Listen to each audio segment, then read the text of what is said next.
Langit Papua pagi itu tampak tenang, seolah menyembunyikan ribuan rahasia di balik awan-awan yang menggantung rendah.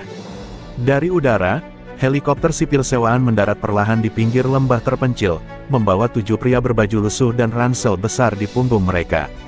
Warga sekitar mengenal mereka sebagai tim peneliti flora langka, namun sesungguhnya mereka adalah tim Kopaska yang menyamar, ditugaskan menyelidiki pergerakan jaringan separatis dan penyelundup senjata yang diduga bermarkas di sekitar lembah.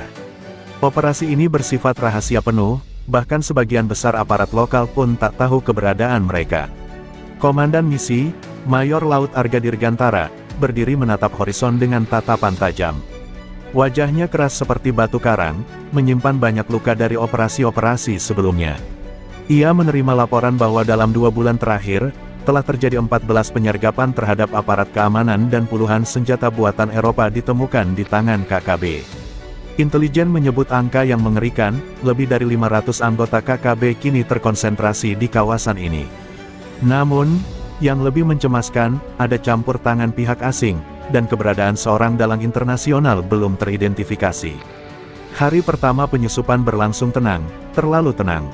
Tim Kopaska bergerak menyisir kawasan hutan, membuat kamp tersembunyi, dan mengamati pergerakan kelompok bersenjata dari kejauhan. Mereka melihat konvoi kecil truk dengan senjata berat melintas di bawah bayang-bayang malam. Data berhasil direkam, tapi ada keganjilan, seorang bocah lokal terlihat mengamati mereka dari kejauhan. Ia kabur sebelum bisa dicegat. Arga langsung curiga, bocah itu bukan sembarang bocah, katanya dengan suara datar. Kita sudah diincar. Kecurigaan itu terbukti keesokan harinya. Sebuah suara letupan terdengar tak jauh dari tempat persembunyian mereka. Seorang warga lokal yang biasa memberi suplai logistik ditemukan tewas di hutan, tubuhnya penuh luka bacokan dan ditempeli secarik kertas bertuliskan, "Kami tahu siapa kalian. Keluar dari tanah kami." Tensi naik, Arga memerintahkan penggantian frekuensi komunikasi, dan semua anggota diperintahkan untuk selalu membawa peluru cadangan, banyak peluru. Sore itu, langit gelap lebih cepat. Angin membawa aroma busuk dari arah timur, seperti pertanda buruk yang tak bisa dijelaskan. Tim menyempurnakan kamuflase malam mereka, menyatu dengan akar pohon dan semak rimbun. Mereka tak lagi memburu informasi, mereka kini yang diburu. Laporan intel terbaru diterima melalui kode Morse, ada infiltrasi kelompok bersenjata dari luar Papua yang masuk melalui perbatasan PNG.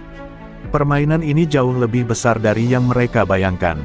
Indonesia tidak hanya menghadapi pemberontakan lokal, tapi konspirasi internasional yang mencoba mencabik kedaulatan negara. Di tengah ketegangan itu, Arga duduk di tengah lingkaran pasukannya, membuka peta lusuh yang telah dipenuhi catatan darah dan peluh. Tangannya menunjuk titik merah yang kini jadi prioritas utama, lokasi dugaan markas pusat KKB. Kita akan ke sana, bukan untuk menyelidiki lagi, tapi untuk mengakhiri semuanya, ucapnya lirih. Tak ada yang menyahut, hanya anggukan dan mata yang membara, menandakan satu hal, perang telah dimulai, dan mereka tidak akan pulang sebelum musuh jatuh. Malam itu sunyi, terlalu sunyi. Namun, di bawah langit timur yang menghitam, pasukan elit Indonesia telah membuka pintu menuju pertempuran paling mematikan dalam sejarah operasi Kopaska. Dan mereka tahu, tak ada ruang untuk gentar, sebab tanah ini adalah milik Ibu Pertiwi, dan mereka akan menjaganya sampai nafas terakhir. Kabut pagi menyelimuti hutan seperti tirai kematian, menelan suara burung dan angin. Pasukan Kopaska bergerak menyusuri lembah sempit yang disebut penduduk lokal sebagai lembah hitam, tempat yang bahkan binatang pun enggan memasukinya. Disinilah laporan intelijen menyebutkan sering terjadi aktivitas lalu lintas senjata berat, truk-truk masuk malam, keluar subuh tanpa jejak. Arga tahu, inilah tempat di mana mereka bisa mengendus jalur logistik musuh dan mengutus nadinya. Tapi ia juga tahu, semakin dekat mereka ke pusat sarang, semakin besar harga yang harus dibayar. Dalam keheningan, tim menyergap sebuah kamp kecil tersembunyi di balik dinding batu. 5 anggota KKB sedang bersantai, tertawa sambil membersihkan senapan. Tanpa suara, Kopaska menghantam seperti bayangan. 2 senapan berperedam melumpuhkan penjaga. Sisanya ditaklukkan dengan pisau dan tangan kosong. Tak ada peluru dibuang sia-sia. Ketika asap mengendap dan darah mengering di tanah, satu orang berhasil mereka tangkap hidup-hidup, pemuda-muda yang mengaku bernama Lamasu. Saat diinterogasi, Lamasu membuka kenyataan yang mengejutkan. Ia dulunya adalah anggota Yonif Rider 509, seorang prajurit muda dari Jawa Timur yang dibujuk oleh uang dan propaganda asing. Ia memberikan nama, Profesor, seorang warga negara asing yang menjadi pemasok senjata sekaligus otak ideologi baru yang membakar semangat pemberontakan. Mereka bukan hanya ingin merdeka, kata Lamasu, mereka ingin membakar Papua agar jadi contoh kehancuran Indonesia. Arga menatap anak muda itu dalam diam. Pengkhianatan dari dalam seperti racun dalam darah, tak terlihat, tapi mematikan. Ia tahu, informasi ini tak bisa dianggap angin lalu. Mereka menghadapi musuh yang tahu betul bagaimana TNI bergerak, bagaimana Kopaska berpikir, dan lebih dari itu, mereka telah mencuri anak-anak bangsa untuk dipersenjatai melawan ibu pertiwinya sendiri. Hati Arga bergejolak antara amarah dan iba, tapi satu hal jelas, misi ini tak bisa lagi hanya disebut operasi militer. Ini sudah menjadi pertarungan moral. Sinyal komunikasi akhirnya dibuka untuk mengirim data intelijen ke pos induk, tapi sinyal mereka tertangkap. Dalam waktu kurang dari 1 jam, peluru pertama ditembakkan ke arah kamp kecil tempat Kopaska berlindung. Suara tembakan meletus seperti badai. Mereka diserbu lebih dari 30 orang KKB bersenjata, menggunakan RPG dan senapan serbu. Kopaska melawan dengan ketepatan mematikan, tapi jumlah musuh terlalu besar. Serangan cepat berubah menjadi pengepungan brutal. Salah satu anggota, Serda Bagas, terkena pecahan granat di paha namun tetap menembak sambil tersenyum sinis. Surga nggak terima gue sebelum darah gue nyatu sama tanah Papua, katanya sebelum melempar granat ke kerumunan musuh, menewaskan 6 sekaligus. Tapi mereka harus mundur. Arga memerintahkan evakuasi melalui sungai sempit di belakang kamp, sambil membakar semua jejak. Mereka tak boleh meninggalkan apapun, termasuk mayat Lamasu yang sempat dibawa. Ketika malam kembali turun, mereka bersembunyi di tebing sungai dengan tubuh berlumuran lumpur dan darah. Nafas berat dan luka mengisi keheningan. Tapi Arga tak goyah. Ia tahu satu hal, musuh telah mengumumkan perang terbuka, dan sekarang Kopaska akan membalas, bukan dengan amarah semata, tapi dengan strategi, keberanian, dan kehormatan prajurit sejati. Hutan Papua seperti berubah wujud. Setelah pengepungan berdarah di lembah hitam, suasana alam tak lagi bersahabat. Kabut menggantung tak mau pergi, udara membatu oleh aroma mesiu dan mayat yang tak sempat dikuburkan. Kopaska kini hanya tinggal 6 orang, tubuh mereka penuh luka, jiwa mereka terbakar oleh dendam. Mereka bergerak lebih dalam ke jantung rimba, menyusuri jalur curam dan aliran sungai Kro, menuju titik yang disebut Lamasu sebagai jalur perut naga, rute logistik utama KKB yang dijaga ketat. Disinilah mereka akan mematahkan tulang belakang musuh. Perjalanan itu seperti neraka hidup. Lintah mengisap darah di kaki, peluru menyalak dari balik pepohonan, dan ranjau rakitan tertanam di tanah basah. Tapi pasukan Kopaska bukan prajurit biasa, mereka adalah senyap dalam gelap, api dalam bayang-bayang. Dalam waktu 3 hari, mereka menghancurkan 2 gudang senjata tersembunyi dan menyergap 3 konvoi logistik. Serangan mereka begitu cepat dan brutal hingga KKB menyangka sedang berhadapan dengan pasukan setan. Namun kemenangan kecil harus dibayar mahal. Di malam ketiga, saat mereka tengah menunggu pasokan makanan dari udara, sebuah penyergapan balasan menghantam mereka seperti badai. Peluru datang dari 3 arah. Kontak tembak terjadi selama lebih dari 2 jam di tengah kegelapan hutan. Letnan Duawira, sniper utama tim, tertembak di perut dan tetap bertahan untuk menahan jalur timur. Ia menolak diangkut. Biar gue jadi pengalih, selesaikan misi ini, ucapnya pelan sambil menyelipkan peluru terakhir ke dalam chamber senapannya. Arga menahan amarah dan air mata. Mereka mundur dalam diam, meninggalkan Wira yang terus menembak sampai suaranya menghilang. Keheningan itu menyayat lebih dari luka peluru. Pasukan elit ini mulai dihantui perasaan bahwa mereka tidak lagi sekadar menjalankan operasi, mereka sedang bertarung demi satu sama lain, demi harga diri, dan demi mereka yang sudah tiada. Jiwa mereka mulai menyatu dengan hutan, dan seperti binatang yang terluka, mereka kini memburu dengan naluri buas. Di tengah pengejaran, Arga menemukan bukti baru yang mengguncang, dokumen-dokumen dari pos logistik musuh berisi skema rute penyelundupan senjata dari luar negeri melalui Laut Utara Papua, menyamar sebagai kapal ikan asing. Lebih dari itu, ada daftar nama pengkhianat dari dalam, termasuk seseorang dari kalangan tinggi militer yang diketahui membocorkan lokasi operasi kepada KKB demi keuntungan bisnis senjata gelap. Arga menggenggam kertas itu dengan tangan berdarah. Ini bukan lagi perang, ini pembersihan, gumamnya. Mereka tidak bisa kembali. Jalur evakuasi telah dikepung, komunikasi terputus, dan tim hanya hidup dari apa yang bisa mereka buru di hutan. Tapi itu tak membuat mereka gentar. Sebaliknya, kebebasan dari prosedur membuat mereka menjadi predator paling berbahaya di belantara Papua. Dalam waktu 48 jam, 5 pos KKB dihancurkan. Di setiap lokasi, mereka meninggalkan pesan sederhana, dicoret dengan darah di dinding kayu, "Kami datang untukmu." Dan di antara bisikan hutan, cerita tentang sekelompok hantu laut yang turun dari langit mulai menyebar di kalangan KKB. Ketakutan menjalar seperti racun, tapi bagi Kopaska, ini baru awal. Mereka tak akan berhenti, bukan karena perintah, tapi karena ikrar, tak satu pun pengkhianat atau musuh akan lolos dari pembalasan mereka. Langit mendung menggantung di atas kepala mereka seperti nisan tak bertulis. Sisa tim Kopaska, kini hanya 5 orang, tiba di sebuah gua alami dekat jurang batu yang dikenal penduduk lokal sebagai Mulut Iblis, tempat yang dipercaya sebagai gerbang ke dunia arwah. Tapi bagi pasukan ini, itu hanyalah tempat untuk bertahan hidup dan mengatur langkah selanjutnya. Mereka lelah, lapar, dan marah, namun masih memegang teguh satu hal, misi. Tapi malam itu, ada yang berubah. Peralatan komunikasi mereka rusak total. Antena satelit terpotong bersih, bukan karena hujan, tapi oleh pisau. Kecurigaan langsung muncul, tak mungkin ini kesalahan teknis. Arga memeriksa semua perangkat, lalu menatap satu persatu wajah rekan-rekannya yang telah ia anggap saudara. Keringat dingin mengalir di lehernya. Hanya mereka berlima, seseorang dari mereka adalah pengkhianat. Kecurigaan menggerogoti kepercayaan. Senyuman berubah menjadi tatapan tajam. Makan malam itu tak ada yang berbicara, hanya bunyi sendok dan napas berat yang terdengar seperti detak jam menuju ledakan besar. Pagi harinya, peluru meledak di mulut gua. Ranjau Claymore yang disembunyikan sebagai sistem pertahanan mereka malah diarahkan ke dalam. Satu anggota, Serda Saka, terlempar dan meninggal seketika, dadanya bolong, wajahnya masih menatap langit yang belum sempat menyapa pagi. Arga tak lagi ragu, ada pembelot. Ia menyuruh semua orang menyerahkan senjata. Tegang, pelan, dalam keheningan hutan yang seperti ikut menonton, mereka saling menodong. Dan saat itulah, salah satu dari mereka, Koptu Ilham, berusaha kabur. Tapi ia tak sempat melangkah 3 meter sebelum peluru Arga menghentikan langkahnya untuk selamanya.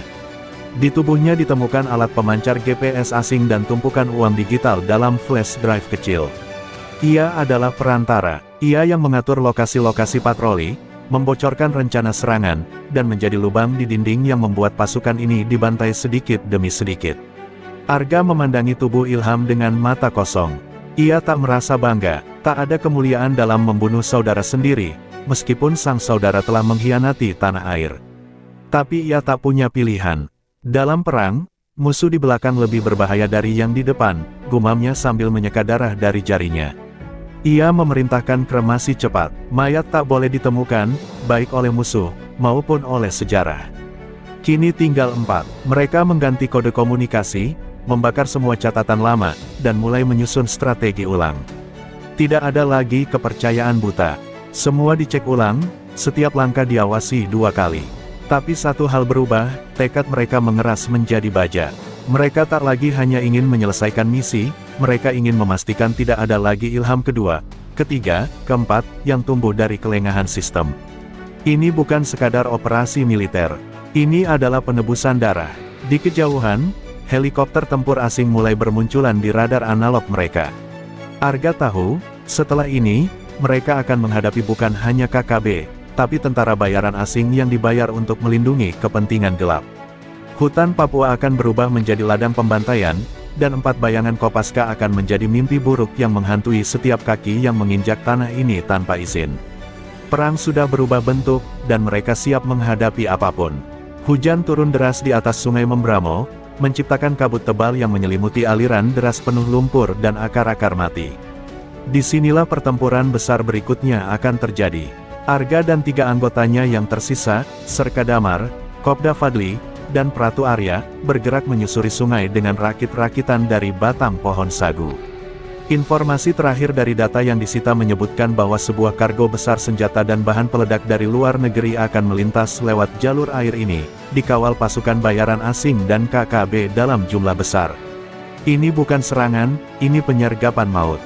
Pukul 2.17 dini hari, radar manual mereka menunjukkan tanda panas bergerak di sungai. 6 perahu cepat bersenjata penuh, lengkap dengan senapan mesin berat dan penembak jitu di buritan. Arga memberi kode, diam. Tunggu, lumat, seperti hantu air, tim Kopaska menanam ranjau-ranjau akustik di bawah permukaan. Detik demi detik berjalan seperti neraka beku. Ketika kapal pertama melewati titik pemicu, ledakan dahsyat membelah malam. Api membumbung tinggi, menelan satu kapal dan melempar tubuh-tubuh ke udara. Kepanikan pun terjadi, musuh menembak membabi buta ke segala arah, tapi dari dalam kabut dan hujan, peluru Kopaska datang seperti petir. Pratu Arya menembak dari balik batu dengan presisi mematikan, menghancurkan senapan mesin musuh satu persatu. Serka Damar melempar granat asap bercampur gas neuroparalitik lokal, hasil racikan intel biokimia. 2 kapal musuh berbalik arah, tapi langsung dihantam ranjau susulan. Sungai Membramo berubah menjadi sungai merah, bukan karena hujan, tapi karena darah. Namun kemenangan itu harus dibayar. Di tengah kekacauan, 1 helikopter tempur asing muncul, menurunkan tim khusus bersenjata lengkap. Kontak senjata berubah menjadi pertempuran darat brutal di sisi sungai. Kopda Fadli terkena tembakan di bahu kanan namun terus menembak sambil berteriak, 1 peluru, 1 kafir. Tubuhnya akhirnya terhantam mortir kecil, dan dalam detik terakhirnya, ia memicu rompi peledak di tubuhnya, menarik 5 musuh ke neraka bersamanya. Arga dan 2 yang tersisa bertarung seperti binatang terluka.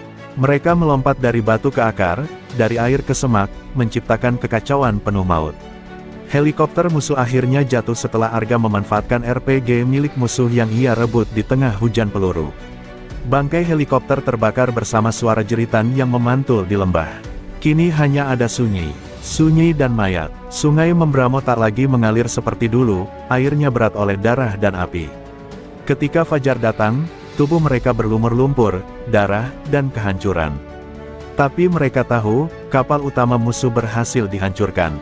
Jalur logistik mereka lumpuh. Senjata tak akan sampai ke tangan separatis dalam waktu lama. Tapi Arga sadar, ini belum akhir. Data dari kapal utama menunjukkan nama Profesor kembali muncul, dan yang lebih gila, pria itu akan turun langsung ke lapangan. Kalau dia datang ke tanah ini, kata Arga dengan suara pelan, kita pastikan dia dikubur di sini juga. 3 prajurit, 1 misi, dan tak ada jalan mundur. Mereka meninggalkan Sungai Merah dengan tubuh koyak, tapi tekad mereka kini lebih tajam dari sebelumnya. Perang telah berubah menjadi perburuan pribadi. Dan mereka tidak akan berhenti sebelum membunuh akar dari semua ini. Langit Papua tak pernah seterang ini. Tapi cahaya itu terasa asing, panasnya menyengat, seperti pertanda bahwa hari ini bukan hari biasa. Arga dan 2 anggota tersisa, Damar dan Arya, tiba di kawasan pegunungan Koravel, lokasi terakhir yang disebut dalam koordinat dari kapal musuh. Di sanalah pusat kendali tersembunyi KKB berada. Bukan sekadar markas, tapi pusat operasi, komunikasi satelit, laboratorium kecil, dan bunker logistik. Dan di tengahnya, pria yang dikenal dengan satu nama, Profesor. Dia bukan seorang akademisi, bukan juga tentara. Ia adalah arsitek kekacauan, mantan agen intelijen internasional yang membelot, membangun jaringan bayangan di Asia Tenggara dengan Papua sebagai ladang percobaan ideologi baru, separatisme global berbasis teknologi, media, dan senjata. Dia tidak hanya ingin memecah Indonesia, ujar Arga lirih, dia ingin menjadikan Papua sebagai laboratorium kekacauan bagi dunia. Ketika mereka menyusup masuk ke kompleks rahasia itu, perlawanan nyaris nihil. Aneh, terlalu sunyi untuk markas utama. Arga mulai mencium jebakan, tapi waktu tak berpihak. Mereka temukan ruang kendali bawah tanah, penuh layar monitor dan suara-suara dari drone pengintai. Dan di sana, di tengah ruangan, berdiri seorang pria tua berambut putih, dengan jas lapangan dan tangan penuh luka, Profesor. Ia tersenyum, tenang, seolah telah menunggu. Selamat datang, Patriot, ucapnya dalam bahasa Indonesia fasih. Kalian datang jauh-jauh hanya untuk melihat ujung dari pertunjukan ini. Arga menodongkan senjata, tapi Profesor tak gentar.